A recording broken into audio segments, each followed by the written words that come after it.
This is the JWN podcast. Amanda Lane Evans is a professional dancer and choreographer currently based in Charleston, South Carolina.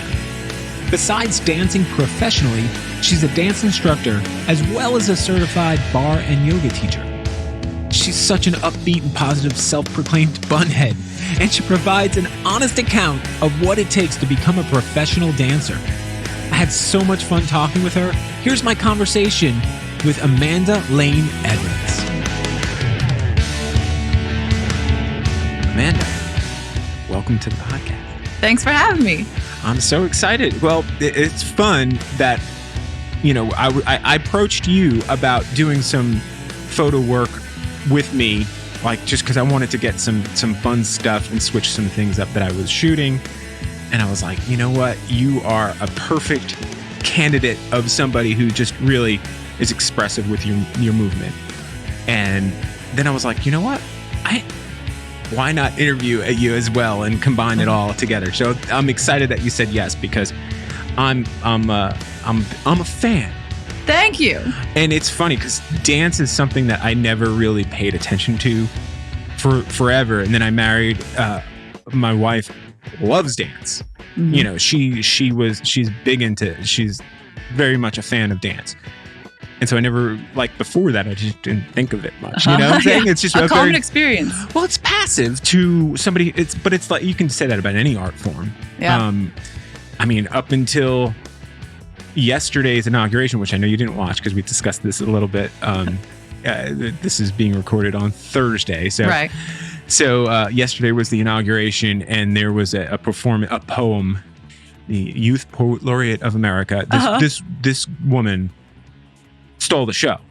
Oh, cool. And I imagine there's going to be millions of people that are now turned on to poetry after watching that. We like poetry. Yeah. We didn't know. We did the whole time. Yeah.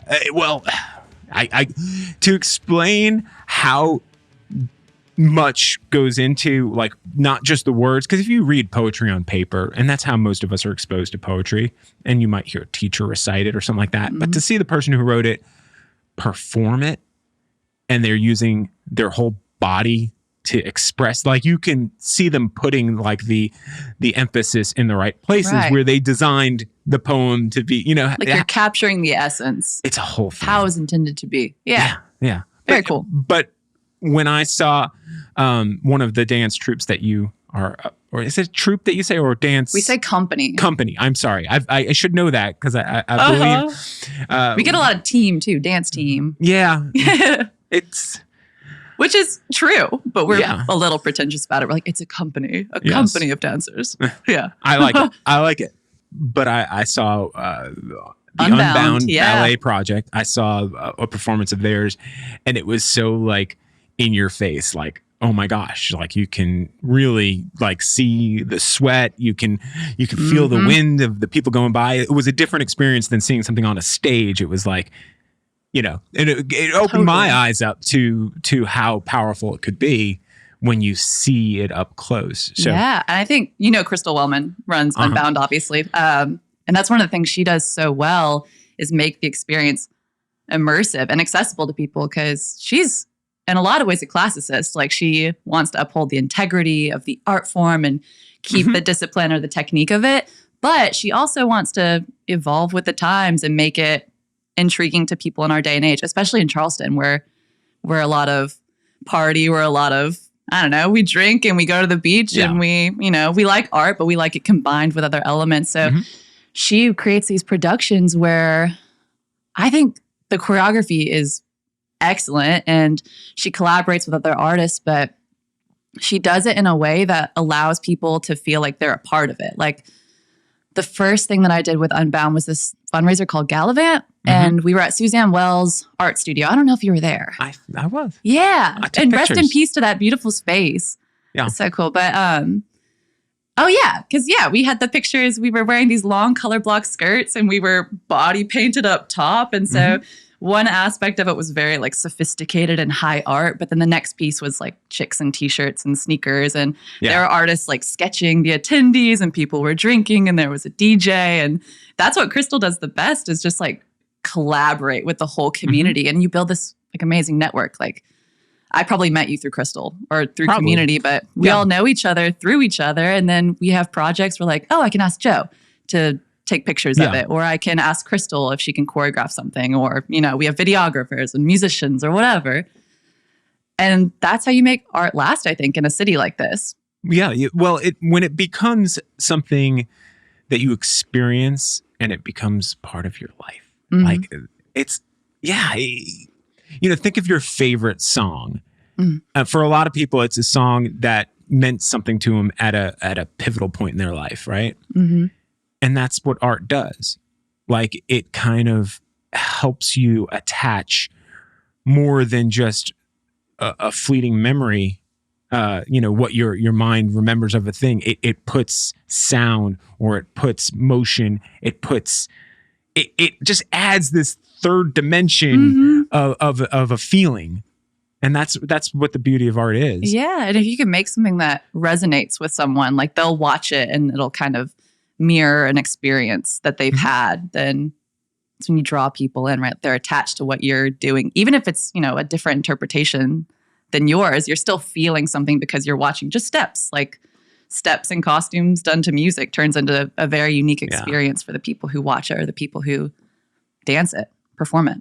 So I looked at you up a little bit. I had to get some information on you. And you, on your website, there's a line at the end of like the about you. This is from 2019. So this could be dated, but this could still be valuable. Well, this stood out to me in its simplicity, and it's kind of along the lines of what we're talking about. But it just says, Amanda aspires to dance and choreograph throughout her life and share her passion for dance with her community. And to me, that there's something so straightforward. Like, you answered a very difficult question for anybody. Like, what do you want to do with your life? And you're like, I want to dance. Right. I want to dance for the community. How do I do that? And it's just, that's so amazingly like targeted, as far as exactly, it's in your blood. You don't have a choice at this point. Like, if you weren't dancing, you'd be doing something in the dance community that wasn't actual dancing, but you'd still, whether it be choreographing. Do a lot of that too. Yeah. Yeah. I love a lot of things, but I think the thing I love the most is dance. Or the two things I love the most are dance and people. Like, if I've known you for 5 seconds, I've got a list of 100 things that I like about you. I want to know more about, like, that's just how I've always been. And so I love performing, but if I can share it as a teacher or as a choreographer, whatever, any capacity that I can do what I love with other people and just take on new opportunities, I'm happy as a clam. So if I stop performing in a year or two, I know that I'm still going to be a part of this community in some way, shape, or form. And I'm not super picky about what that looks like. Like, I teach adult beginners ballet lessons, and that's something I enjoy maybe as much as I enjoy performing.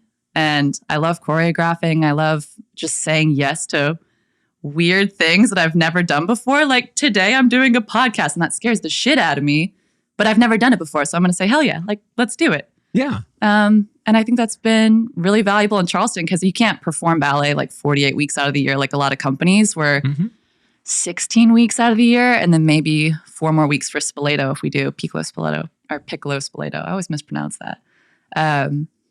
So yeah, in the off weeks, at first I was teaching maybe 15 hours a week. And I'm someone who, like, if I have downtime, I'm not just bored. I'm like in a deep existential dread within like 20 minutes. Oh, like, my goodness. I have to do like meaningful things like all day long, or else I'm like, why am I alive? Like, instantaneously when I'm sitting still. So you're not a passive person. Not at all. Like, I always want to be achieving. And in that, I've said yes to a lot of things I wouldn't have normally done. But if I was just teaching or just performing 16 weeks out of the year, like, I'd just barely be doing it. I'd be treading water. And of course, financially too, you're just like, okay, how can I hustle and make this work? So I don't know. I was like teaching chair yoga for a while. I've posed for a painter for, some months now. Like, I just pick up work here and there. And I think I've had a pretty rich experience alongside performing,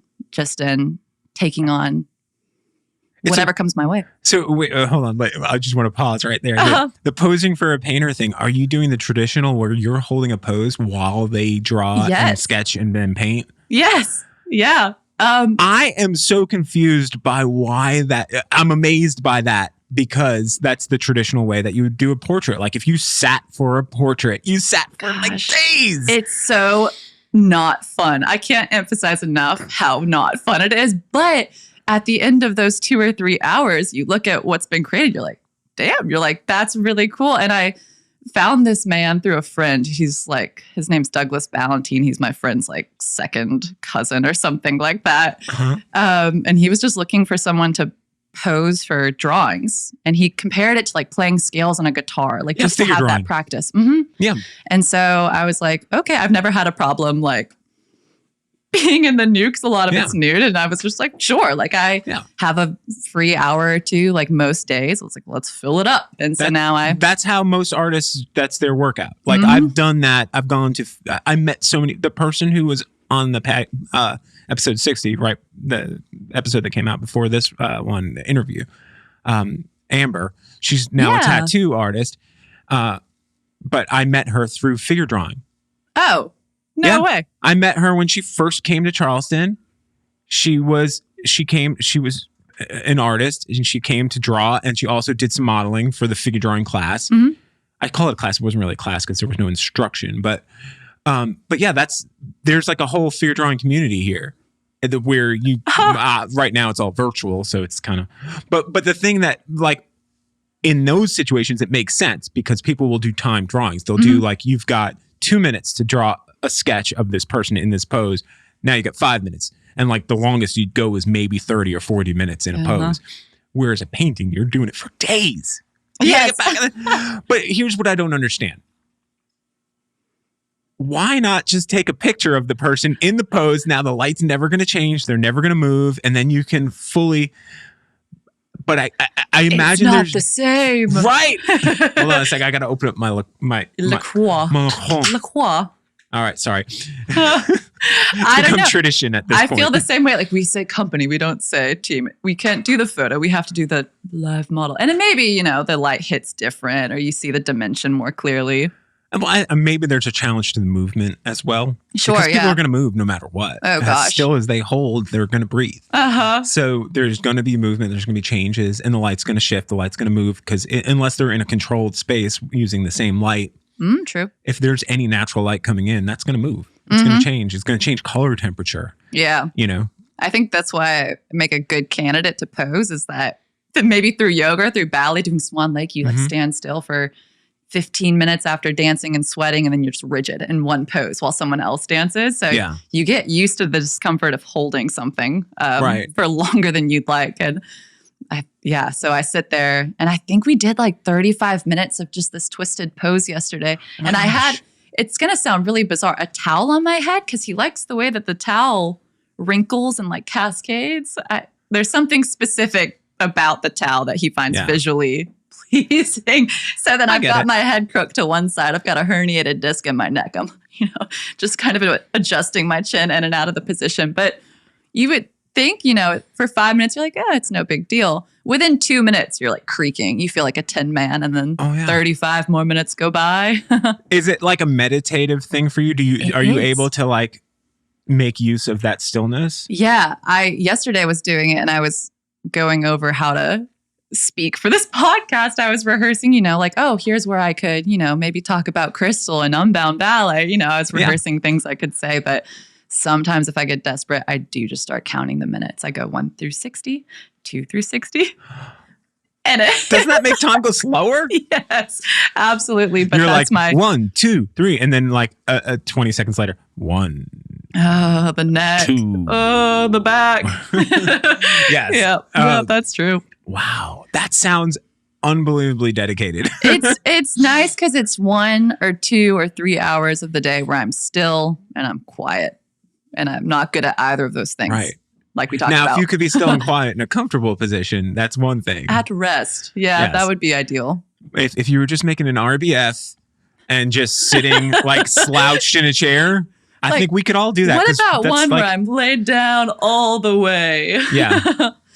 Yeah, that would be ideal. That was in the figure drawing. The long poses would most times be a laying down pose. Oh, most of the time when we got to the long pose, because people would do a crazy, like, weird body shape for maybe at tops a 5-minute pose. Right. Well, you go into it, or maybe my experience, because I don't know anything about posing. I just started randomly, but I was like, this is going to look really badass, and like go into some crazy shape and then instantaneously regret it. But then you're stuck for however long you're stuck. Well, and the cool thing is, so you as a dancer, because of what you do, you have a physique that lends to like a certain, you know what I'm saying? There's a certain amount of flexibility, and then you can put your body into shapes that look really cool. The cool thing about like when we did the figure drawing is you got all different body types. And you got men, women, you got like all different types of people. So you might have somebody who's a little bit more curvy. You have somebody who's really, there was one girl who's blind who would model for us, cool. which was like, she had the most amazing like eyes, because, it just, that kind of stuff. Yeah. Like, when I first went into it, I remember being kind of intimidated because it was going to be nude. And so I was like, okay, I'm comfortable with it. I've never done it before. But I was comforted by the fact that usually his subjects are elderly women, because you would get all the definition in the wrinkles of the face, or honestly, like morbidly obese people. Like he had all these paintings of, just really overweight people, because he would draw like the folds of the fat in the skin. And I think anything to him with like shapes and lines is interesting. It's not necessarily about, a physically fit young woman sitting for him. He just wants to capture like the form of the body. Yeah. And I think that plays into the towel on the head. It's just like, there's interesting folds there that you can, spend some time analyzing. Well, it's also probably a lot easier. Your hair probably would change from day to day too. Yeah, it's a lot easier to be consistent. The towel. But anyway, you came here to Charleston, and it looks like you come from a place called Copper Canyon, Texas. Yes. So tell me about Texas, and tell me. Let's rewind a little bit back. I want to find out what ignited the flame of dance in your life. Well, yeah, I grew up Copper Canyon, super small town outside of Dallas. Now it's exploded into a giant suburb, but back then it was kind of in transition. I guess I was in ballet from the time it was like legal for me to be in ballet. Like when I met the age requirement, I was in there, and I don't think my mom had any ambitions for me to do ballet. It was more like I was a chubby, fiery, redheaded child, and it was adorable to see it in slippers. And so I was, taking ballet lessons and tap lessons. And I think due to the redheadedness and general awkwardness, I was cast in like the lead. I remember playing Shirley Temple as the tap dancer in the recital dance. And we did Going to the Chapel one year, and I was the bride. And I was a really shy kid, but then if I was on stage, I think that was where I kind of came alive. And so that was good for me too, to get out of my shell. Right. And going into the chapel, I had a groom. And at the end of the number, he had forgotten to take his bow. And I remember flailing my arms like, get up here right now. And he takes his bow, and I'm holding a bouquet, and I fling my arms out wide, and I smack this little boy in the face with my bouquet of flowers and take this grandiose curtsy. And I'm sure my parents were just like, okay, yeah, she likes this a lot. I like that you just said that. I just picked up on, you said as a kid, you were shy. Yes. Because that is not, do you think dance, this is going to sound weird and heady.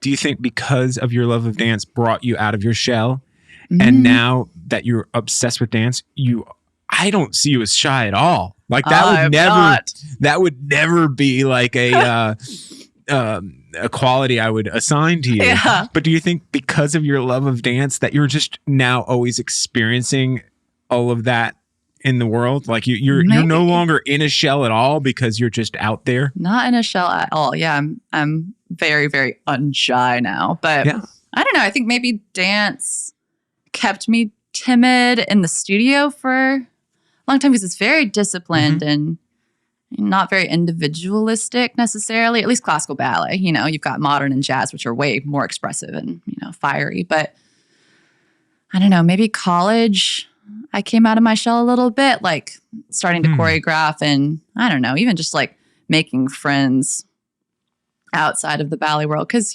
growing up, if you're going to be a ballet dancer, you're going to spend like 20 hours a week, like in the studio. So I didn't have a huge social life outside of that. And then never went to summer camps, like swam in the lake with other kids kind of thing. Right. Like I was always studying ballet. So in one regard, I think I was, pretty sheltered in that experience and not really getting out of my shell. But in another, I was a performer. So like if I was on stage, I was a pretty, I guess, good performer, if not a good technician. Like that was always something I could do. I could act, I could express or emote.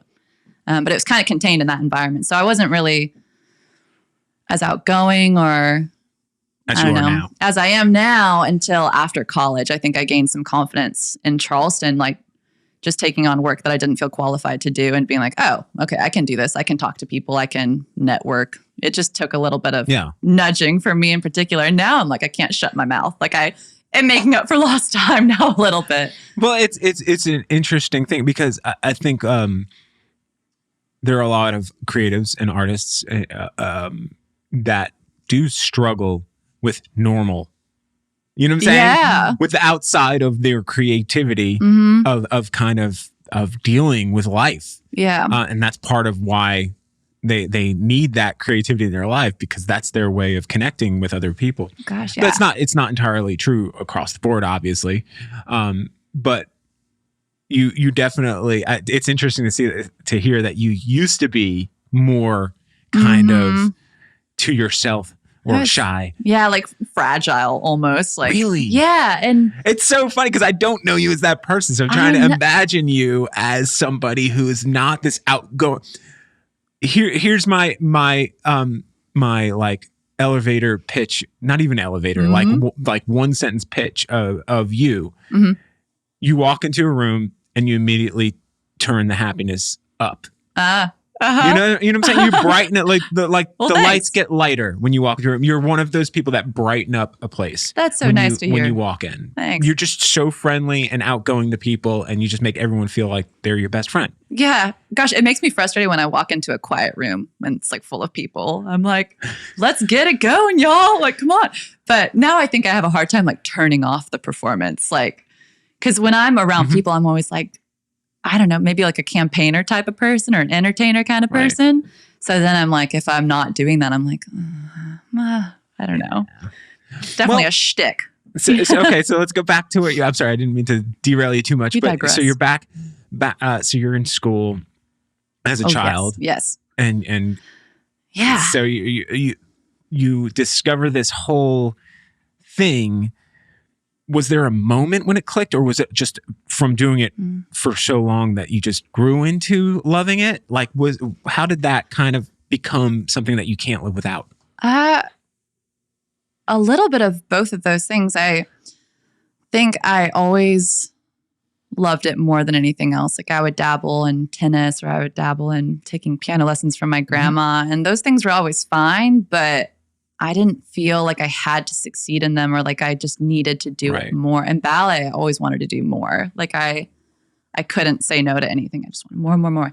And in the ballet world, I think it's, it's a strange world, but it's oddly specific. Like if you're going to do it, you're probably going to start at a young age, and you're going to sacrifice certain things, and you're going to, the trajectory is pretty specific. And so I remember like in third grade being sat down with my class and my instructor saying to a bunch, we're like 9 and 10 at this time, like, if you want to do this, if you're serious about it, now's the time. Like, you can't be kicking a soccer ball around twice a week, or like playing violin. Like, so heavy. Gonna take everything. And I think I remember being kind of like relieved. I was like, fantastic. I was like, I don't want to do all this other bullshit I'm supposed to do because I'm a kid. Like, I never wanted to go to summer camp and swim in the lake. I just wanted to, do what I was doing. And, maybe it was a comfort level thing too. Like I was just so comfortable in the studio, but it was my whole life, and was never like a very gifted dancer. Like I was always kind of at the weaker end of the class, but I think I liked that more because I had this like need to be just as good, or like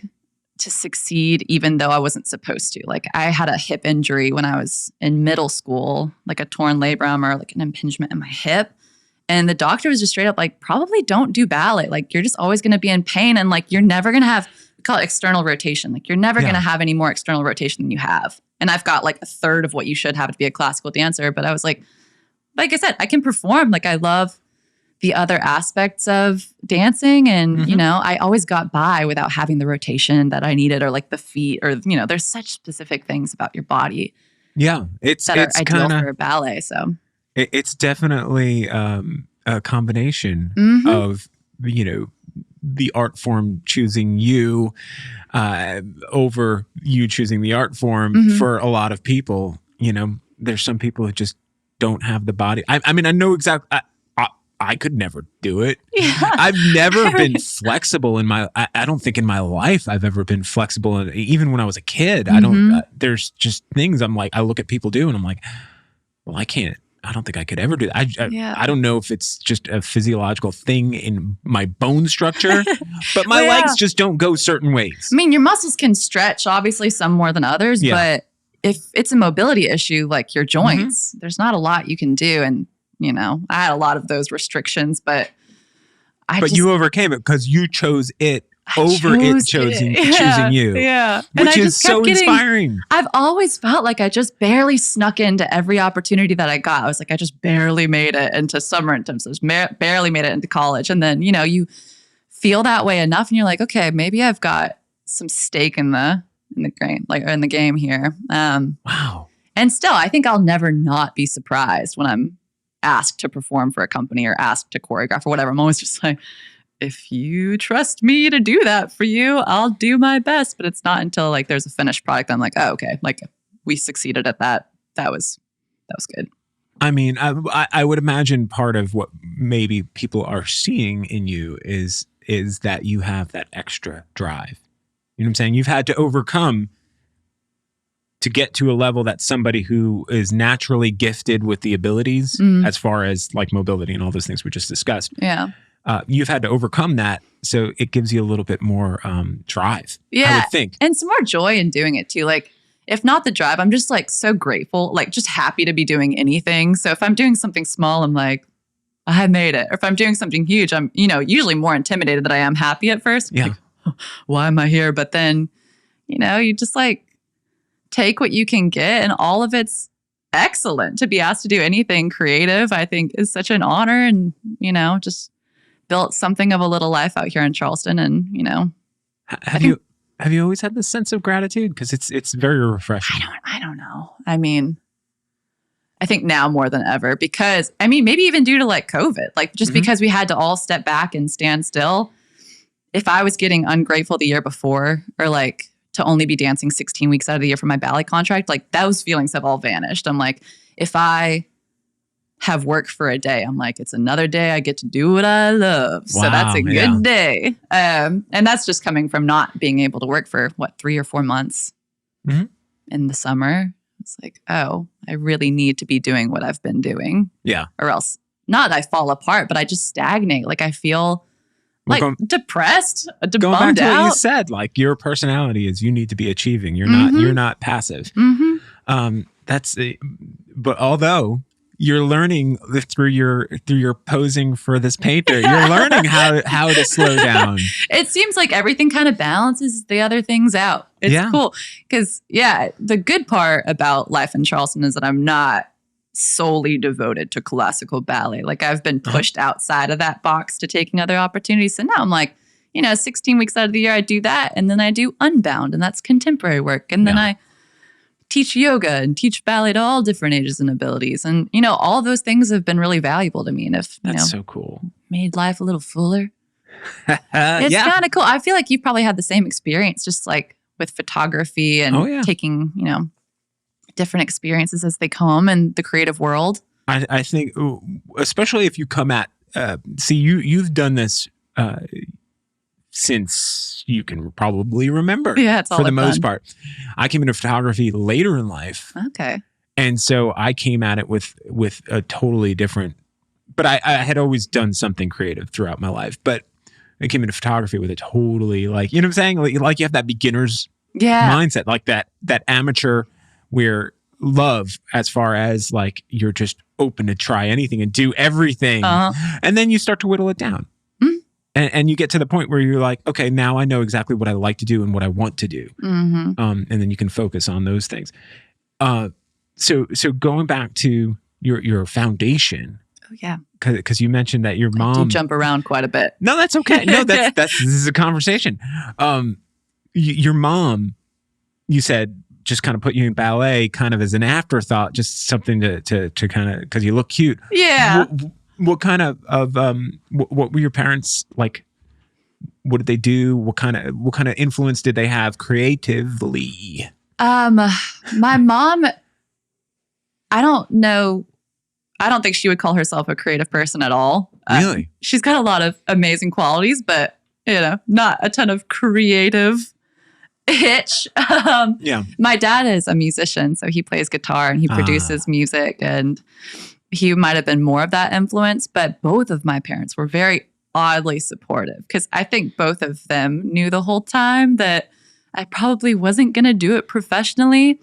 And, but that was where I shined, as far as my confidence went. So they always allowed me to like go to these summer intensives. And like the first one I ever went to was in New York City at American Ballet Theater, which was like a huge honor because, like a little baby, but that was the first big vote of confidence that I'd ever gotten. Like, oh, I can actually do ballet quite well. I've been accepted to this program. And so my dad was like, oh, great. Like, okay, we'll make it happen. And he took me and another girl who had gotten in from my studio, and we lived up in New York City for 6 weeks. And I think my dad was just like, well, this is cool for me too. Yeah. He was like eating Pinkberry every day and going to every guitar shop in the city. Like he had a great time too, but a huge financial burden, like all the way through my childhood. The point shoes, the summer intensives, the lesson, everything was expensive. And like, I don't know, when it got time to go to college, my parents had already invested so much cash in it. And I remember them saying like, okay, you can audition for companies now, which I wasn't really ready to do, technically speaking. Like I wasn't probably going to get a job straight out of high school. They're like, or you can go to college and dance and double major, like have a backup plan, which I think was wise. But so I went to... good idea to have a backup plan. Yeah. if you're going to give your kid an education in art, you want to be like, also need to be educated in something that could make you some money if this doesn't work out. So what was that? It was occupational therapy until I failed physics. And then it was nonprofit studies. And then I was 1 credit away from a minor. And I didn't know until I had that assessment at the end. They're like, okay, check all the boxes. They're like, oh no, you've missed 1 credit in nonprofit. And I had taken like an extra upper level credit, but then missed a lower level credit, whatever. So I ended up just having a degree in ballet and almost a minor in nonprofit. So I essentially conned my parents into an art degree. Which, by the way, now that you're a professional dancer, you understand that nonprofit is probably something you lean on, like those classes, more than the dance ones. Yes.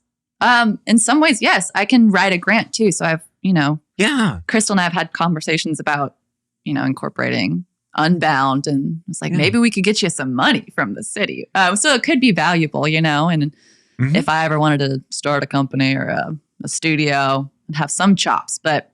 Well, I think that those are skills that every artist should try to force themselves to learn, because the difference between a professional artist and like an amateur, and I say amateur that's not a derogatory term. That's just, that's somebody who does it for the love of it, as opposed to someone who does it as their career.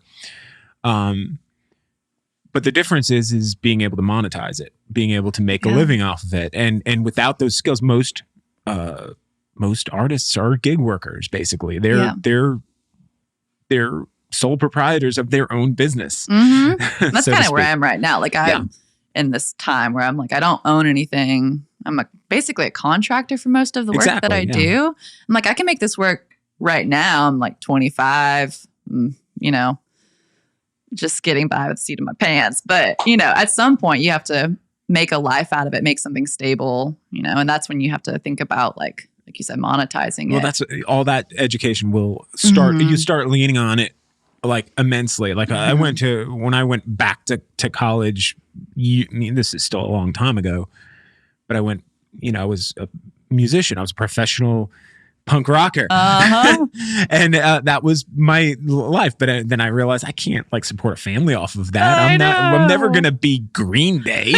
You know what I'm saying? So, but you want to stay in this period of time for as long, the punk rock period of time. Yeah, but you get to a possible. point. You get to a point. But when I went back to school, I remember I went back to school for information technology stuff.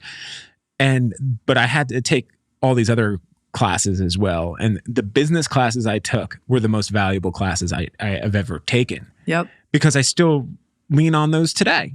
For any aspect of what I do, I still need to know the basics of running a business. Right. You know? You can't be completely incompetent at everything except for your very specific art form. You're not going to make it. Yeah. And luckily today, I think it's a lot more accessible for people to learn those skills. Yeah. They can go on like Khan Academy or something like that and learn a lot of that stuff.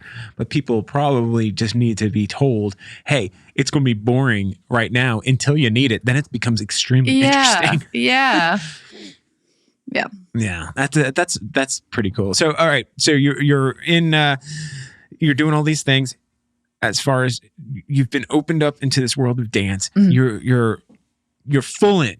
You're all in. Yes, right? I'm invested as much as one can be. Puberty hits. Oh, what happened?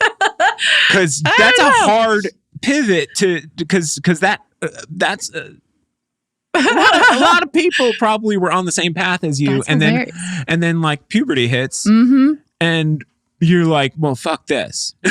I'm doing this now. Oh gosh. You know, That's or somebody. funny. That's not what I expected you to say. Well, no, because, you know what I'm saying? Like you get to a certain age and then like life changes for everyone around you. You do go through the fuck this phase. Yeah. You start to rebel against your parents. Yeah. You know, you start realizing that Santa Claus isn't real. Luckily, the world has been lying to you. Oh man, I think the answer to this question is that, I mean, even in my rebellion, it was still like in the ballet community. Like I was never going to go to the high school dance because I rehearsed on Friday nights, and I was never going to go out to the lake with my friends on Saturday because I rehearsed 9 a.m. to 6 p.m. Like I was never going to have a life outside of ballet, really, except for with my little girlfriends who also did ballet. Really? But it was like after going to New York City, then I was trying to get into some other dance programs over the summer, and I ended up in Boston. And I think I was 15. In this program, your parents didn't come and they didn't really chaperone you. Like you went to your classes from 9 to maybe 4 p.m. and then you were just turned loose in the city of Boston.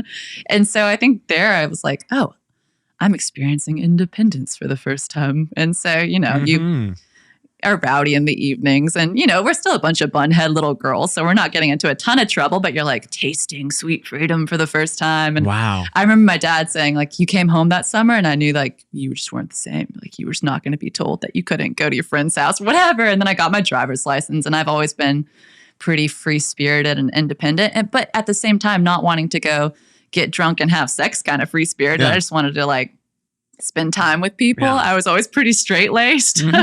Sorry, Mom. Well, you just apologize for being a good kid.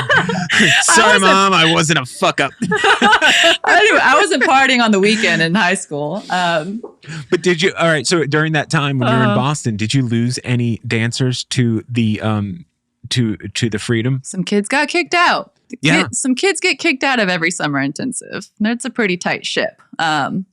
Yeah, that's. I mean, that would be such a huge worry. But I guess that throughout your whole career, there's always been these tests.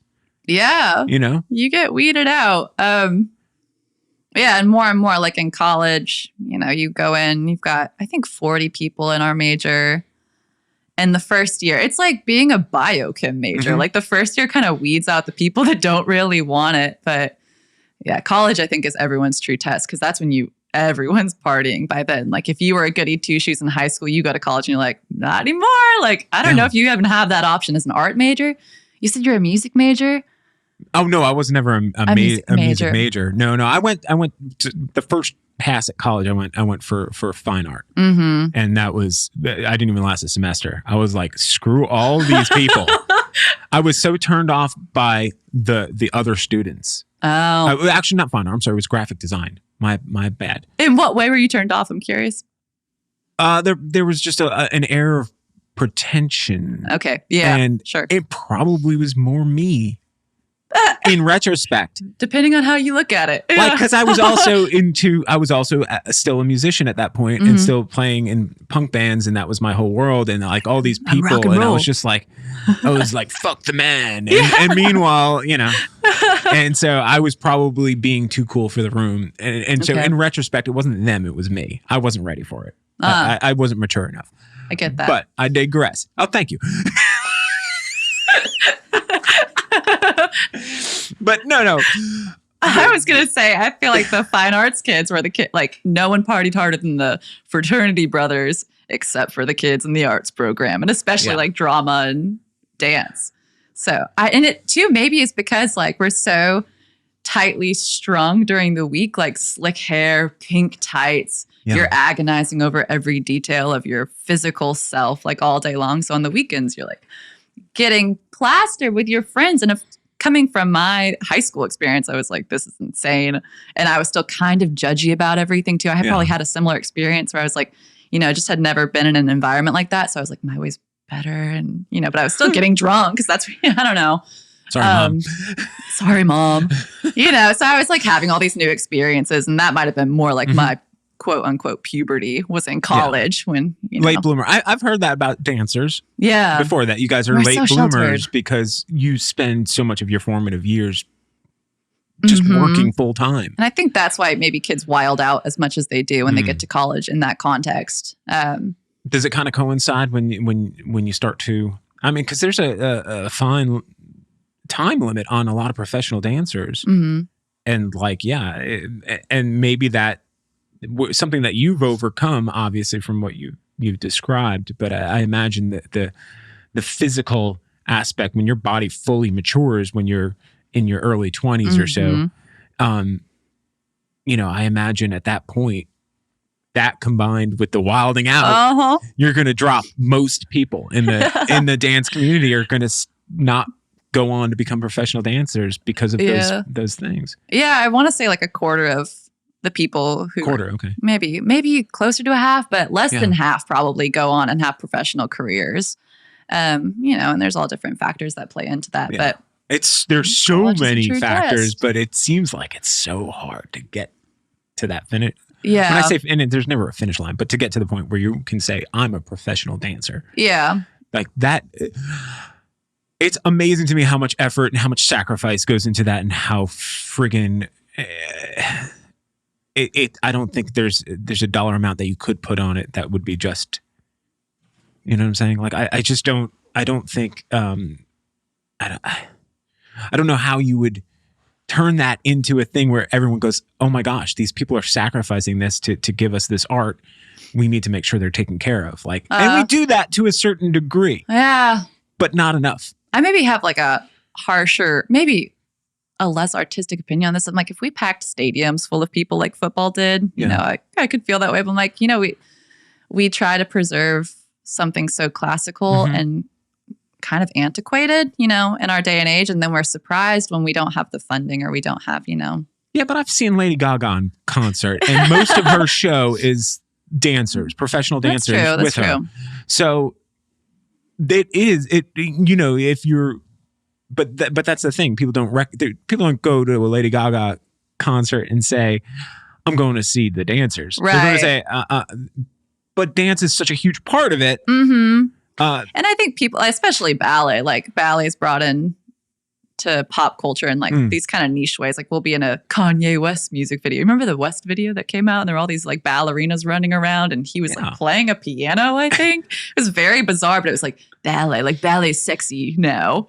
And then, Misty Copeland right now, like ballet's athletic now. So we'll kind of like pop into relevance here and there and then pop right back out. But it's always been there. It's always part of the whole conversation of the arts. But I don't know, maybe through things like Unbound, where you put it in people's faces in places where they're not expecting it or not traditionally taking it in, someone like me is going to become a fan. Someone's, you're going to turn people on that didn't expect it. Yes. And God, that's so fun. Like, it's so fun for us too. Like when we did the Tradesman Brewing show, there were hundreds of people that came in the middle of COVID. Like we couldn't, perform in a theater. So we're like, okay, we'll just do it outside. And what do Charlestonites love? Beer, right? So Crystal looked at a couple of venues and Tradesman was so welcoming. We're like, this is going to be perfect. And so we did a show that was, ballet and contemporary and some hip hop dance. We just did it outside and so many people were there just drinking beer. I think most of our audience came to see the show, but there are probably some people there that were just drinking beer. And right, they're like, they didn't expect that. Why are all these women in matching outfits? And like, oh they're my gosh, starting to move their bodies. That woman is bleeding from her ankle profusely because she's on cement doing these crazy moves and she's not even phased. Shout out to Chelsea Robichaux. Yeah, I mean, I'm serious. Yeah. Those are the types of things that when people see that, I know that sounds stupid. It has nothing to do with actual ballet. But that cool. is a turn on to see that kind of dedication. Like, oh my gosh, like you think of a professional soccer player or football, whatever you want to call it, wherever you're listening to this from, the one with the round ball, not the round yes. one. Yeah, and those guys, somebody sneezes near them and they're on the ground crying. Flopping. And they're out, meanwhile, around. Here's this ballet dancer like gushing blood. Yes. Oh my gosh. I fell on my ass in Snow Queen, like feet above my head kind of fall in the middle of the show. And I was so nervous about it. You have to laugh at yourself and just be like, that was so dumb. But the most feedback I got for that entire performance was like, you just got up so quickly. Yeah. Yeah. Just keep moving. You feel no pain until like 2 hours after the show. Like if your ankle's bleeding profusely or you've sprained an ankle, you probably don't even notice. Right. For like an hour, your adrenaline's, so high. Mm-hmm. But that's cool. I do really like the grit of dance. Well, it's fun to feel tough. Yeah. Well, you guys are tough. Yeah. It's funny because, we're so delicate ballerinas. Mm-hmm. Well, but then, I like to think there's an element of like badassery to it, like too, 100% there is. 100% there is. I mean, I think a lot of photographers will focus on ballet feet and they love to show what actual ballet. Yes. Mm-hmm. Not just because it's a cool like texture and like this cool like thing, but like right there you can see the amount of sacrifice that somebody has put, like mangled toes that are just calloused, scarred. And we're so proud of them. We're like, have you seen my toenail? This thing is nasty. Everyone look at it. It's like your battle scars a little bit. Yeah, it's pretty interesting. It's fun. Well, when you were going through all of this transitional time and whatnot, how did you find time to have relationships? Like, how did you find love? Because you have a boyfriend now. Yes. So, Alexander. Hi, Alex. Alexander, sorry. I assume you're heterosexual. I am. Or at least that's where you are right now. Yes. How did you like kind of, because when you're for my personal experience, way back in the 90s, in the olden days, you would date somebody in high school and they would take over so much of your life. Yeah. Like they would become your full-time job. Even if you dated somebody for a few months, like you became obsessed with each other until you weren't. How did that factor in as someone aspiring to be a professional ballet dancer? Irresponsibly, probably, in my first couple of relationships. Like, because it is that, first love, you're obsessed with that person and you're partying with that person and you just feel like ass all the time because you're trying to balance so many different intense things in your life. Yeah. And my first serious committed relationship was just an absolute shit show. We loved each other, but it was college and we were wrecks individually. So, you learn a lot from that relationship. And I learned how to not necessarily, I guess prioritize what I was doing. But not, not nearly soon enough. Like I remember being kind of like sick in college, mentally. And a lot of dancers go through like the anorexia and the bulimia. It's a pretty common experience, unfortunately. Wow. So it's like, not only are you dancing like 9 a.m. to 9 p.m. with a couple breaks and doing your academics, but your nutrition is coming from date. Like beer. You're not taking care of yourself at all. So you're just like this machine. You feel kind of like robotic during the day. And then, like kind of light up whenever you get to the weekend, you get some booze in you. It's just like, It was one of the most intense experiences of my life, and not necessarily in a positive way all the time. Like I had cool experiences in college and, I'm grateful for all my opportunities, but I think I learned a lot more from the mistakes I made than I did from, just the technical work, lessons. Yeah. And the shows. And so after college, I don't know, like I think Charleston's been good too for the balance of it. Like I have a career in professional dance, but it's not all consuming. And so there's a little bit more space for, people and for other things. Yeah. And so I think my relationship now is the healthiest. Well, I know it's the healthiest I've ever had because it's like we are long distance. So we're able to focus on our own lives and our own goals. But there's a meet in the middle of like, okay, how can we make this work for the two of us without sacrificing too much of our own ambition for each other? Knowing we're going to have to compromise and, make some moves. So have you ever been a clingy? Probably. Well, yes. No, this is not the word I want, but I get it's just the word that comes to mind first.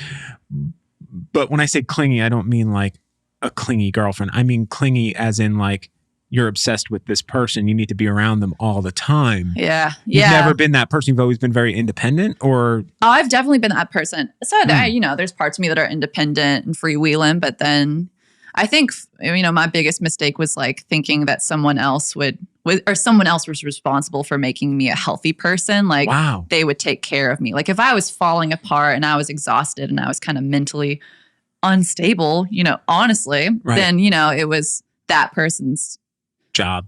Yeah. Like they were going to make me feel better. And like, I could just kind of break down with that person. And so one of the biggest lessons I've learned is to kind of contain the crazy on my own. Like it's not someone else's job to make me a functional, stable person. They're not your therapist. I think as an artist too, we part of being creative is also being maybe more emotional, or at least for some, so I'm always, crying, whether I'm happy or I'm sad. Like I'm just kind of a mess in that way. But it's like, it's my job to be a functional part of the relationship just as much as my partner. Right. So there's another person to I've be involved. learned to not depend so fully on someone else. Like when I am with Alex, it's because we enjoy spending time together and we make each other happy without it being our job to make each other happy. Like it's just effortless, which is so good. I think that's one of the secrets to longevity in a relationship is having that independence from each other, and knowing that in a situation where you absolutely need them, they'll be there for you. Yes. But you're not like you're not obsessing over everything they do because you're too busy doing your own stuff. Or taking it so vice versa. personally. Yeah. I'm not a super like if I'm a yogi, I'm not a super spiritual yogi, but I really believe in like non-attachment. It's like if something good comes into your life, like enjoy it. And if it leaves, like enjoy the things that are left in its absence. Because life's too short to just be miserable about like the things that don't work out or whatever. And so, I mean, it's kind of like the opportunities with dance. Like every day I get to spend with him, I'm just so surprised and excited. I'm like, I get another day of this going really, really well. Yeah. And I mean, that's kind of my outlook on everything. I imagine with an art form like dance, which unlike maybe music or fine art, it's a performative thing. You can film it, but it's not the same. Who do professional dancers like release like, here's my DVD of me dancing? Like DVDs not are really. old. That's kind of a big conversation right now is doing dance for video or not doing dance. Because, you want to protect live art. Right. Well, and now you're controlling the perspective when you film it. Whereas when you're seeing a dance company live, the focus, definitely the lighting is there and the movement of people is trying to steer your attention, but you have the freedom to like look off at that person in the corner who's just doing a supporting role in whatever the number is. You know what I'm saying? Like you have, and that's taken away when you go to video. But it is a fleeting, what I was getting to, it's a fleeting art form as far as like if you don't have the ability to appreciate it happening in the moment and then looking back and saying, I am so happy that this existed and that I can carry that with me forward and my memory and all that stuff of the feeling and all that and bring it, and applying it to the rest of your life. A really good analogy. but I'm obsessed, obviously, with the why of art, because I find it fascinating. I find it to be part of our communication, and I think that it needs to be more universally thought of that way. Yeah. You know what I'm saying? It is so special, just like getting to do something and knowing it's not going to last. Like, we're going to do this really, really awesome piece, and then it'll just be over, and we'll never do it again. But applying that to a relationship, like let's say you had somebody that you really cared for and they're no longer in your life anymore. You could be angry at that person for however it ended, but then you're doing a disservice to all the stuff that led up to that beforehand. Yes. You know, all the reasons why you liked that person and all of the good times you spent with that person. And you could say that about death. You could say that about just about anything. Even if your favorite musician all of a sudden changes style and becomes something completely deplorable to your tastes. You know what I'm saying? Yeah. Weezer comes to mind. Jeez, Weezer, why'd you do it to us? You put out 2 brilliant albums and then you went completely off the fucking rails.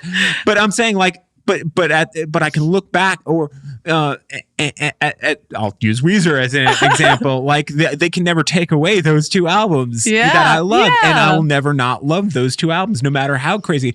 And sometimes you find, like, Phil Spector just passed away. You probably are too young to even know who the hell Phil Spector is. Should I pretend to? No. Okay. But he was a record producer. He became known for creating what's known as the wall of sound, and he was a piece of shit as a human being. But his gifts to the world are, you know, they're unmistakable. Like, you cannot deny that, like, he gave something to the world, whether you like what he did or not. It doesn't matter. He changed the world of music. And there's plenty of artists like that. Michael Jackson. Here's one that everyone knows. Michael Jackson. Was he a pedophile? Do you separate the art from the artist? Was he a pedophile? Probably. We have to assume so. We're just going to have to believe the victims. Yeah. And there's nothing wrong with that. But at the same time, do we throw away all the artwork? Do we look at the whole picture and be like, well, this is a completely damaged human being. Oh, gosh. That, like, put this amazing work as a dancer, as a singer, as everything that he did. That's certainly my feeling. And so do you separate? And there are people that are extreme that will say, no, you can't separate the art, and that you have to throw away the artwork. And I'm like, yeah, but that came at a point in my life. And what am I supposed to do? This song that I love came at a point in my life. What am I supposed to do? Taint that point in my life now because the song is attached to somebody who turned out to be a piece of shit? Yes. Which, by the way, do you know now people are getting upset about Western notation, like in classical music, because it's ethnocentric? Didn't even call it Western notation. Sidebar, but it's one of those things. Like, okay, we had Beethoven. I don't know enough about Western notation to make a valid argument, but we have all this really valuable art because of it. And now it's like, well, but the phrasing of Western notation is flawed. So we're angry now at everything that came out. Well, you know, you just have to find, like, I think there's an importance to that, though. And the importance is knowing where it came from and what it was based on, and understanding, like, that, okay, this is, our whole country is founded on friggin' slavery and on really terrible people. You know what I'm saying? Like, doing terrible things, but at the end of the day, we have this beautiful outcome. Right. And once we know, we can heal from that. We can move past that. So once we know Michael Jackson is a pedophile, not that it's something you want to move past, but you can have that asterisk and still understand, like, and appreciate. Because there's so many musicians, so many artists that are flawed. Yeah. For all of the reasons we're talking about today, by the way. Honestly, because we look messed at how up much, in the head. Well, think of all the sacrifices you've made in your life and how many opportunities you've had to fuck it all up. Right. And how many people you've known through your life who have made poor decisions because maybe, as you said, as a professional ballet dancer, you were a late bloomer psychologically compared to other people because you weren't experiencing those things at the same time on the same timeline. So your ability now, you've got the mindset of, mindset's not the right, but you got the emotional freedom of somebody who's maybe a 7th grader when you're 22. Yes. So now you have the body and the driver's license that says you can go out and drink, and you have There are you're an boys adult now. You're an adult, so the ability for you to fuck up beyond repair is legal now. And I think that I did. Like, I think I fucked up beyond repair, and I just had a gosh darn guardian angel. Like, there's no reason that I didn't, succumb like so many of my peers. I just kind of, I feel like I just barely, like I said, snuck into everything that's happened so far. I'm like, okay, this was a lot of my work, but this was something else too that got me here. But I don't know. I think without those though, that's you now though. Yeah. That's your so much more appreciative maybe because of all that too. But I think going back to like MJ and all of that, like, you just have to say, maybe for me, I have to say like, well, in spite of whatever bad factors played into this piece of art, it's still a piece of art. So I think I look at it in that way. Cause you could say, well, it's inexcusable and we're not going to condone, it is inexcusable. But when in spite of that, here's something of value that came from it. So I don't know. I like MJ. I like his music. Well, I have a cousin who's a born again Christian, like devout, like super, super Christian. Okay. Right. And this was during, my relationship with him. I got to know him when I was a teenager and, learned a lot from him about things. One of the things he kind of, I'm sure this wasn't his what he meant, but he was like, oh, like he only listened to Christian music, but he would listen to you too. But like their early stuff when they were kind of a religious Christian band. Okay. Passable. And I'm like, yeah, but they reject that now. So how do you deal with that? And he's like, well, when they created this, they weren't. This is where they were then when they created it. So that it's still valid to him. You know what I'm saying? Yeah. So you could probably say the same thing about an artist who took a dark turn in their life and say like, hey, when they created this, they might not have, Michael Jackson might not have been, when he's in the Jackson 5, he was definitely not, doing some weird stuff. He was a kid. Right. So you can look at it that way as well. You sure can. And I think as humans, we just, we have our beliefs, but we also have things that we enjoy that conflict with our beliefs. We just, justify it whatever way we can. Right. And I agree. There's a little bit of justification, but again, we can get, as you said, we can get so wrapped up in the, in finding the wrong in everything that we'll miss the good. Yeah. And we're putting our attention, it's important to know those things and it's important to heal from those things and learn from those things, but also don't deny the good. Right. Just knowing like you can never undo what happened in the past, whether it was your actions or the actions of your ancestors. It can't be undone. Like that shit's set in stone. It already happened. But we have to live like denying it is not the answer. Yeah, absolutely not. But but throwing away everything because of it is just as bad to me. I just feel so wasteful to, get away or do away with all the bad that happened. And then with that, do away with all the good that happened, Gosh, well, as you said in your performance, let's go back to this. Yeah, treading on dangerous territory. No, let's tie it all into ballet. Okay, yeah. You just said in the Snow Queen, or is Snow Queen or the Snow Queen? The Snow Queen. Yes. Which I saw last year. I didn't go this year, and I was so tempted to go this year, and I was just riding that line of like, I don't know about sitting in a theater.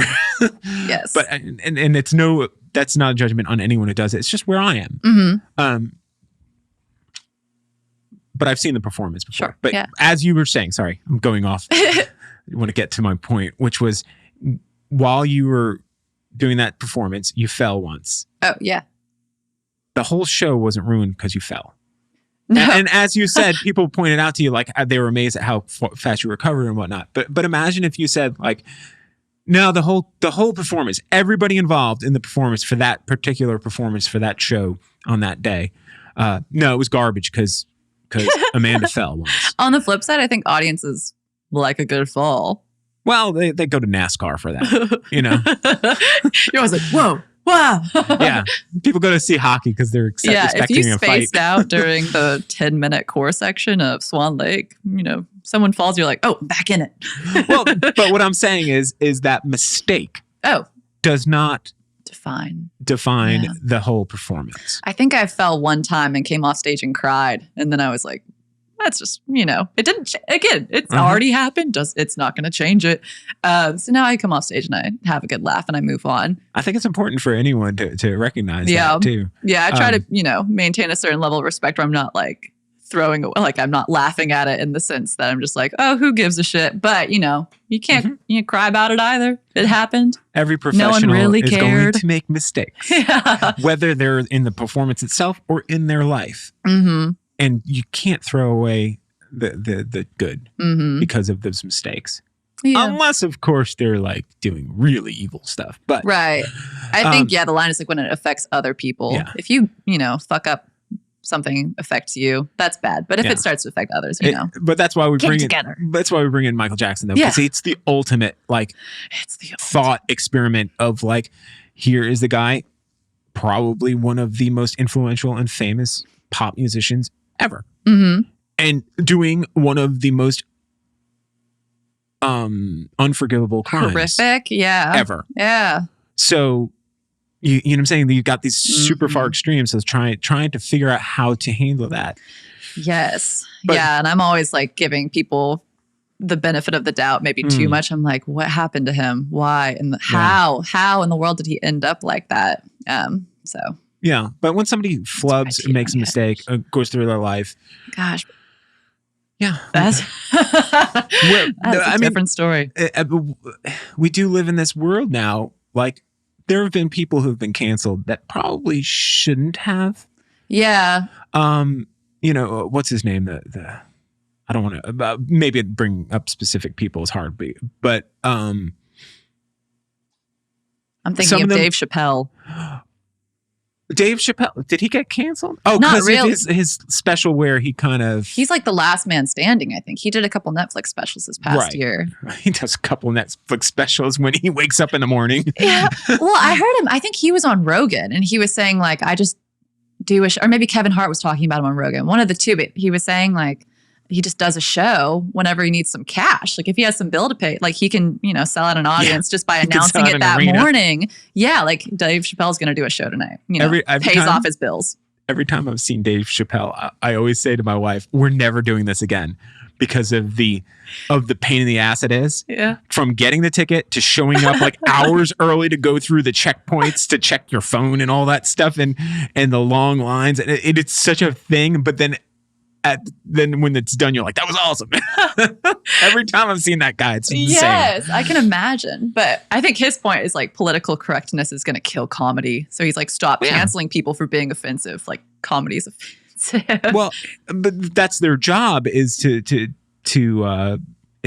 really go there. And where's the line? Well, if once you put a line in, then they're just going to cross it. Yeah, that's their job. They have to accomplish. Right. I don't know. But there's some people that I think that got canceled that deserved it. There's some people because they were just, bad people, Harvey Weinstein. Yeah. Get rid of him. That guy doesn't need to be here. Get out of here. But like Louis C.K., that's a gray area. It was such a weird one because it was cringy because he would ask permission.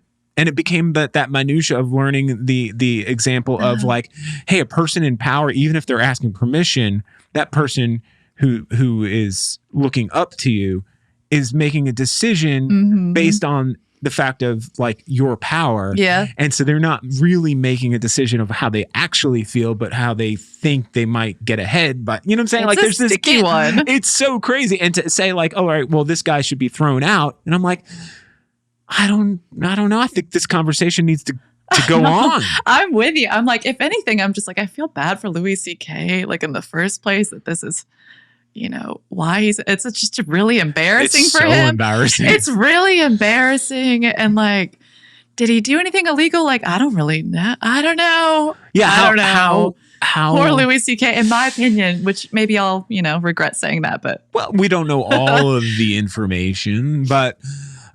he's so gosh darn funny. Well, and he's an insightful person, and I feel like he cares. Like I feel like that kind of thing, and I always fear with somebody like him. The guy's he needs to pay bills, he needs to work, and when you cancel somebody like that, the people that replace your maybe more progressive fans will be the exact opposite. So then all of a sudden now, like, that's how you're making money. So now are you going to start playing to, you know what I'm saying? Yeah. Is it going to change him as a comedian? Is he going to become now the alt-right guy instead of the progressive comic that he was? Because now those are the people that accepted him, that didn't reject him. Yeah. You know what I'm saying? Yeah, so, we swing like that. So that's a danger to me, because I'm like, well, you're going to turn off people who are trying to do better in your minds, from a progressive standpoint. Somebody trying to like fight that fight, and now you've rejected them, and now they're going to use all those powers. Yeah, and we're just going to be forever like, it's so tricky. I liked it until I didn't. Now I think it's wrong. Now I like the other thing. Like, we just are fickle. Like, I don't know. We go back and forth on what we believe and what we find okay and don't find okay. But I like the conversation. At the end of the day, it's different strokes for different folks with a lot of things. Yeah, but how much have you learned socially in the last few years because of all that? Yeah, and from hearing contrary opinions. But my trepidation on this is the telling someone they can no longer like live. You know, basically, you're really cutting them off from how they know how to make. Imagine if somebody said to you that you can't dance anymore because of something you did with like an ex-boyfriend. Oh gosh, yeah, right. And they said, well, we found out that 10 years ago you did this thing that is that back then it was socially acceptable, but now it's not. Oh my gosh. So you're not allowed to dance anymore. Yeah. That's scary. It is. I think, that's another Kevin Hart point. It's just like, we got caught, you know? Well, thank God we're not famous. Well, never be famous. But I hope this show stays moderately successful. But never crushes through that ceiling. but I wonder how many of those people were taken by surprise because they didn't know that it was a bad thing. But then again, if it is something that we've decided, or we have not decided, I'm sorry, if decided it's not right, we've learned that that's not, a good thing, that there are victims in that. Then maybe we should talk about it, but maybe give the person the opportunity to learn from it as well. Oh gosh, Aziz Ansari did that really well. Like, he was one of those people. Like, he did a special and he just apologized. He was very, very frank and remorseful, and he addressed what he was accused of right away at the beginning of a special. And then what he was accused of, by the way, is every like pubescent boy is guilty of like that mindset, whether or not they did it or not, whether or not they were like, basically begging. Yes. I'm telling you right now, I probably have an ex-girlfriend who could say something like that from when I was 15. Yeah. And so when I heard like what he did, and I was like, yeah, but I mean, I guess as an adult, that's a little weird. But embarrassing again. Embarrassing. But at the same time, I'm like, I mean, we're in a weird situation right now where you're getting mixed messages as a man, as a heterosexual man, where you need to like openly discuss what you're about to embark on with somebody. You're expected now to like get permission verbally from somebody. Yeah. And then that turns into begging. Yeah. But what if I did this? Yeah. It's sticky. It's so crazy. But like what he did, maybe as a 15-year-old boy who's just getting hormones, doesn't know how to handle anything mentally or physically, that then maybe that behavior is acceptable. Then when you get into your 20s and 30s, like, come on, dude, get a grip. Get a grip. But I did like his style, like coming back and just addressing it, taking on the shame of it, apologizing, and then just moving on. And he was given the opportunity to just move on, which is cool. But the discussion is now out there, and so there is a value to that. Mm-hmm. How did we even get to this point? I don't know. I'm so nervous. I'm going to say something like shove my foot right. We're all going to get canceled. Yeah. Anyway. But at the same time, there are people who have ridden through that and just said, you know what? Fuck you. Yeah. I think Joe Rogan is one of those that you brought up. Yes, and that's why I'm such a fan. I'm, in that part of my life where I'm kind of like, okay, I'm progressive in some ways, I'm conservative, whatever. Like go back, I'm easily impressionable still. I can be convinced of a lot of things, but I like Rogan because he's just very matter of fact, and he's going to ask questions of both sides. Yeah. And then he's going to say, fuck you if you're going to be sensitive about it. Yeah. He's definitely, he's a hard one right now. He's on my list of, because I do appreciate for all those same reasons. Mm-hmm. What he kind of, right before the election, he kind of had like this parade of alt-right people. And I was like, okay, actions speak louder than words. Yeah. So you say you're this, that, and the other thing, but the people you're promoting right now at this point make me think like, and then, you know what I'm saying? Like I start to go like, okay, well, what is he doing? My curiosity would be is that we're hearing so much of the other side. If he wasn't just like, okay, nobody's giving these people a platform, or at least like in his world, in the creative world, we're hearing from our friends who are, we're all liberals, we're all progressive. And so you get into Yeah. And so maybe, I don't know. I'm not buds with Joe Rogan, but maybe it's just to be like, okay, here's what you're not hearing from the people. And I love to hear that stuff as well. Mm-hmm. In other words, I want to give a chance, because what you find out is the amount of things you have in common with people that you disagree with are far outnumber the things you don't. It's always a few key things that you're just like, nah. But at the same time, you're just like, you're presenting. Maybe I'm being silly, but I felt like this past election was like, and honestly, I feel vindicated by what happened on January 6th. Sure. That like, if we had another 4 years of that guy, probably wouldn't have the United States of America anymore. Yeah, it would have been done. He would have completely dissolved it. And the actions of the 6th kind of proved that anyone who had that hunch or that feeling were probably right. I mean, even if we can just have Biden as someone that we can all just unite around, be like, okay, we're going to be, like you said, we're going to be happier now. I don't remember if that was before or after we turned the mics on, but like we're all just ready to be less angry now. I'm ready to not care about politics. Let's turn over a new leaf. I had a friend in college and he's liberal. He's like, I'm so glad Biden's president so I can get back to hating liberals without people thinking I'm a Trump supporter. Like, he just doesn't like politics, but he's like, like you can just... stop caring for a minute about any of it. Well, you got to think that there were people who grew up, like I grew up, like I said earlier on in the punk rock thing, and it's a very, very much totally different political mindset. Mm-hmm. But at the same time, now I feel like we've all been pushed into. I've never registered for a party, but I feel like a lot of people have been pushed, even on the conservative side, towards the Democratic side. Sure. Just as a reaction to what's been going on. Yeah. And I think like, now we have this opportunity to not hear the president's name every day. Yes. You know what I'm saying? Like there's something glorious about the idea that I can get back to focusing on things I know about and I care about as opposed to politics. Which I care about, but I'm not an expert on that. And I don't want to have to like take it in every day. Yes. I want to find the people that I trust that know what they're doing to run the show, and I'll support them. Yes. And not have to worry about them. And if they do something screwed up, we'll find out. We'll take care of it then. But we just went through this crazy time in our lives, and you are at a crazy point in your life, because I think maybe around college is when you start to become politically aware. Yeah. What am I? What do I believe? Yeah. I had no idea. I was raised by grandparents who never even told me what they wouldn't tell us who they voted for. Yeah.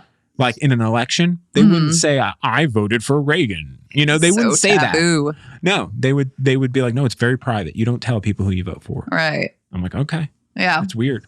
So I had very apolitical youth growing up. Mm-hmm. So mine was very conservative, like Texans. Country Texans. Dallas is pretty progressive. It's a big city. Dad was in East Texas, Henderson area. My mom was in Denton, but just Baptist parents. My parents aren't Baptist by any means. They're party animals. They're fun, but they have that upbringing. Those Baptists can have a good time. Well, the kids of Baptists have a good time. But so I had a conservative upbringing, and then I went to art school, And everyone in art school is super liberal. And so then I was like, okay. It's called liberal arts. No. Liberal arts. And so then I was like, I guess I'm this. And now, I'm trying to take in, all the different information. Because at least, I can know for sure that I actually believe it. And I'm not just, in an environment that's teaching me something. Yeah. I mean, when you you experience life in New York. Mm-hmm. Super liberal at the age of 12, city. But super liberal city. And you said that the number one thing, the problem with some of the most liberal cities in this country is they become unaffordable. Like you can't even live. Yeah. You can't, you're so crippled. And then you come to a place like Charleston, Charleston's kind of in the middle. Yeah. Like I would not say it's a conservative city and I wouldn't say it's a liberal city. I'd say it's a pretty much a pretty even mix of people, but it's a lot more affordable. Yes. And so, yeah, you do ride that line. Like, okay, what happens when it goes too far to one side? Mm-hmm. Because you go too far to the left and it becomes extremely difficult to make ends meet as far as like making money, especially for people who are independent contractors, things like that. Yeah. You go too far to the right and then you have like no public transportation, you have no social services, there's no safety net to pick you up when you fall. Yeah. So like in the middle, that's where America shines. Yeah. I just want to be able to pick and choose issue by issue. That's not really an option at this juncture in time. But yeah, I don't know. I remember like my dad really loved Jordan Peterson. So, I'd always be like, if my dad thinks that he's right, he's wrong or whatever. And then Rogan had on Jordan Peterson. I was like, oh, this is quite smart. Yeah, he's not the devil. Yeah. So I can say, like, oh, I agree with these things. I don't agree with other things. And then, get back to neutral. Yeah. He's definitely, he's one of those people like I will listen to what he has to say and then you're able to pick apart like what you have in common and what you don't. Like Yeah. So cancel culture, not for it, Well, yeah, I think it needs to be thought. I think the conversations are important, but yeah, cutting people's legs off is to me is so scary and upsetting for those people because it's like I said, you might push them. They might now focus their energy towards the things that you're cutting them off for. Right. You might push them into that. Yeah. Because they need to eat, And two, it's like, if you let them apologize, let them learn or whatever, I don't know, make amends, then, maybe they learn. Maybe they sit in bitterness if they just get canceled. Never learn anything. Have you ever done something regrettable in your life? As far as like, I've been too committed to my craft. I've been too devoted to those I love. Oh my gosh. This is not a job interview. Oh my. Have you ever, okay, here, Mom, turn this off. Have you ever shoplifted? I actually haven't. Really? I'm itching my neck like I just lied. I just realized I itched my neck. That's what liars do. I don't think that I have. Everybody, she's bleeding from the neck right now. She's got like a gash. It looks like a vampire is in here. I have not cheated on a test and I haven't shoplifted. You never cheated on a test? No. You never shoplifted? My dad was a loose parent. I was, like I said, straight laced, so I could do whatever the hell I wanted. I could drink because I was going to do it responsibly. But the two things that he was really big upon, were integrity and character. And I remember one time I paid for a soda, or he paid for my soda at the movie theater. I was like a kid, but I filled it up with an icy. And that was like the gravest disappointment I've ever seen on his face is that I'd, filled up my soda I'd paid for with icy because that was going to be more expensive. That was my only time I ever stole, really. Really? Yeah. Okay. Can you imagine from you stealing that icy, like your whole, you can't do anything now. You're God, done. yeah. One time she filled up her soda with icy blue raspberry. And whatever justification you came with at the time, whatever it was. Yeah. It was just like, I'm not going to say innocent, but it was, you didn't put the place out of business. Mine would always be the reckless things I've said, just like trying to make a joke or trying to get a rise out of someone. And there's so many things that if I were famous would probably kill me. I'm bringing up something as simple as like shoplifting or stealing the wrong kind of soda. Right. Because you think about how many people in this country make a tiny little mistake like that. And maybe because the color of their skin, and they get caught, they get thrown into a system that basically ruins their life. Mm-hmm. And we recognize that now as a problem. Like we're trying to fix that. Yeah. We're trying to fix that and apply that to some of the cancel culture things. You know what I'm saying? Right. if somebody makes a mistake and you don't give them the chance to make amends about it. Yeah.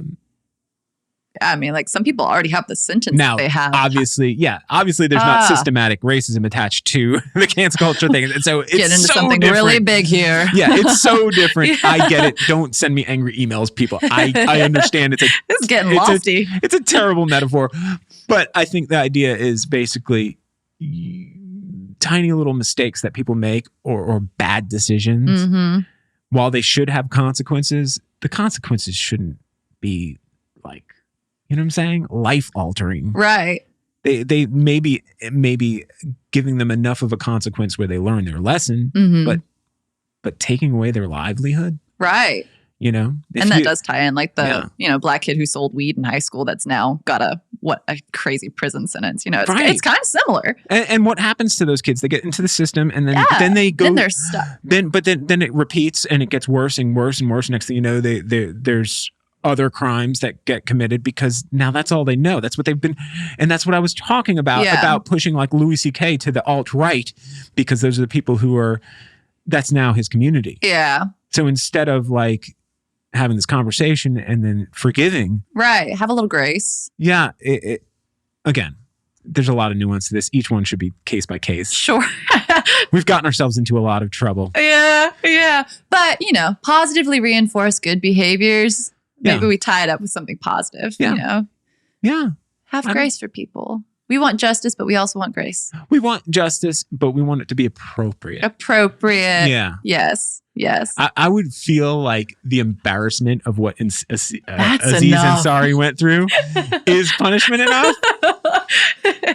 Yes. But again, I'm not I don't know. We have to choose our words very carefully. Yeah.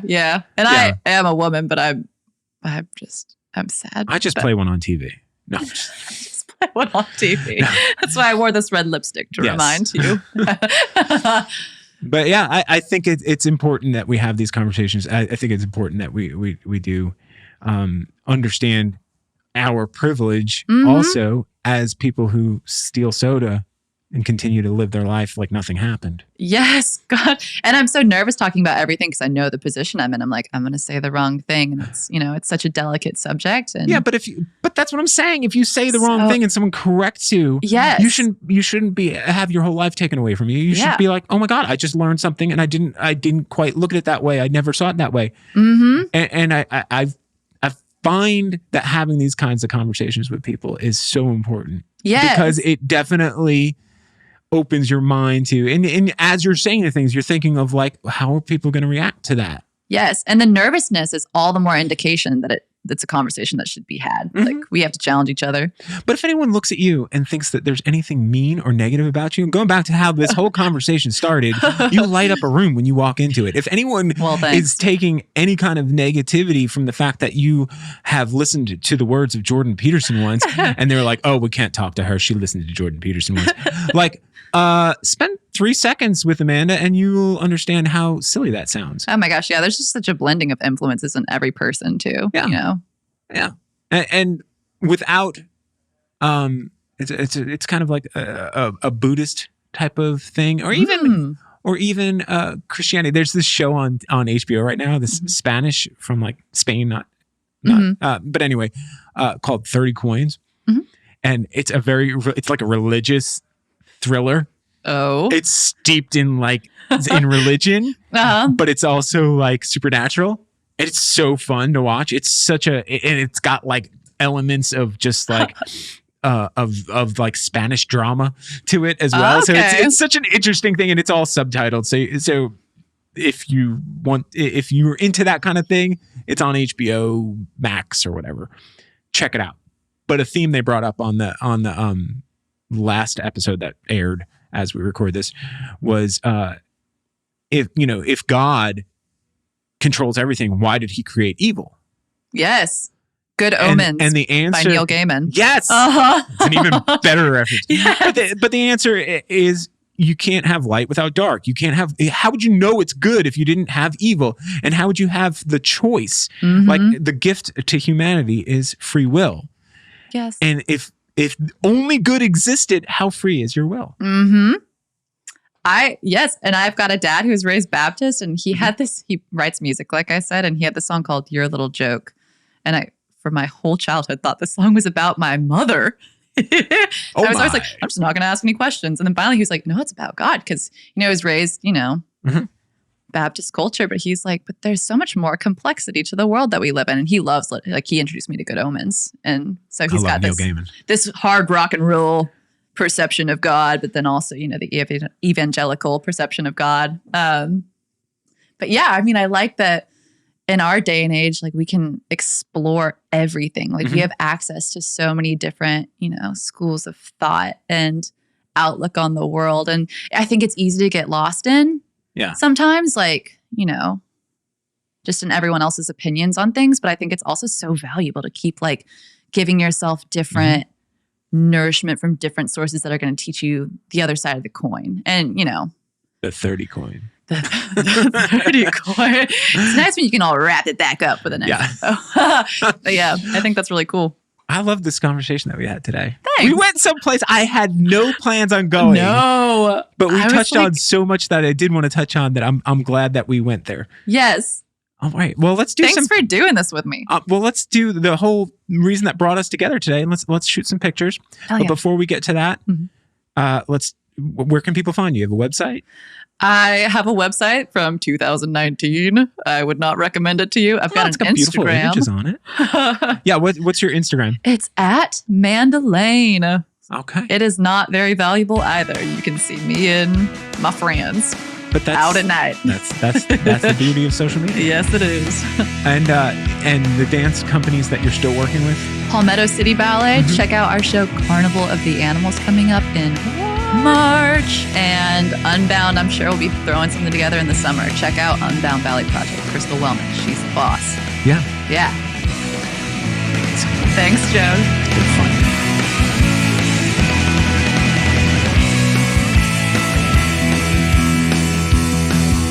Before you get going, don't forget to subscribe to the show if you haven't already. And also, you can check out more at jwnpod.com or follow me on Instagram at JoeLatex. That's at JOEL, the number 8X. Have a great day. Peace.